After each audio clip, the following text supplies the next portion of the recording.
attention. Most scientific investigations can't live up to the demands of media packaging. At least for the science of child development, there have been no eureka moments that fit the classic characterization of a major scientific breakthrough. Rather than being the work of a single scholar, the new ideas have been hashed out by many scholars, sometimes dozens, who have been conducting research at universities the world over. Rather than new truths arriving on the wings of a single experiment, they have come at a crawl, over a decade, from various studies replicating and refining prior ones. The result is that many important ideas have been right under our noses building up over the last decade.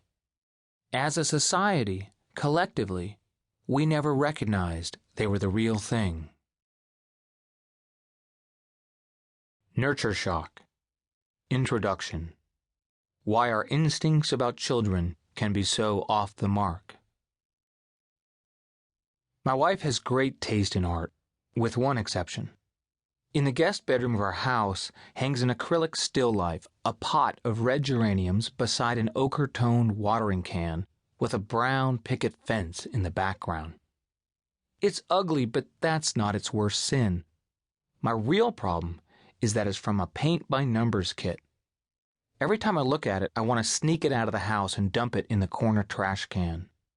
My wife won't let me, though, because it was painted way back in 1961 by her great-grandmother.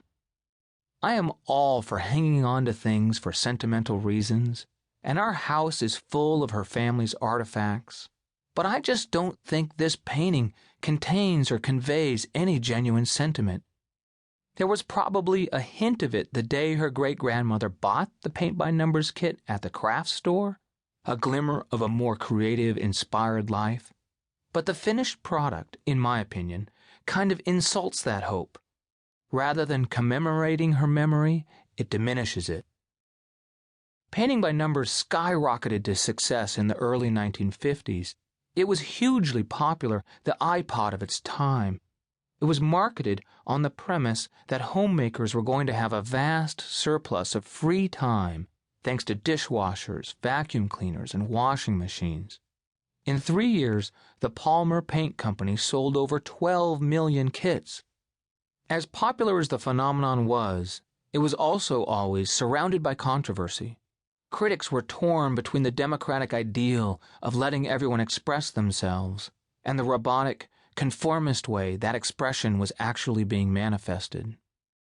The other day, I was trying to remember how I felt about the science of child development before Ashley Merryman and I began this book several years ago, when all of a sudden that painting of potted geraniums popped into my head. I had to go home and stare at that ugly painting for an evening before I could figure out why, which I ultimately realized was this. The mix of feelings engendered by paint by numbers is similar to the mix of feelings engendered by books about the science of children. This is because the science has always carried with it the connotation that parenting should be by the book. If the science says X, you're supposed to do X, just like paint by numbers instructed hobbyists to use corn silk and burnt umber for the handle of the watering can.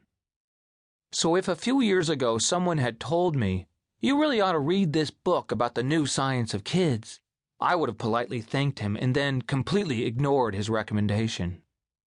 Like most parents, my wife and I bought a few baby books when our son was born. After the first year, we put them away until, 3 years later, when our daughter was born and the books once again graced our shelves. Until our daughter turned 1. After that, we no longer had any interest in the books.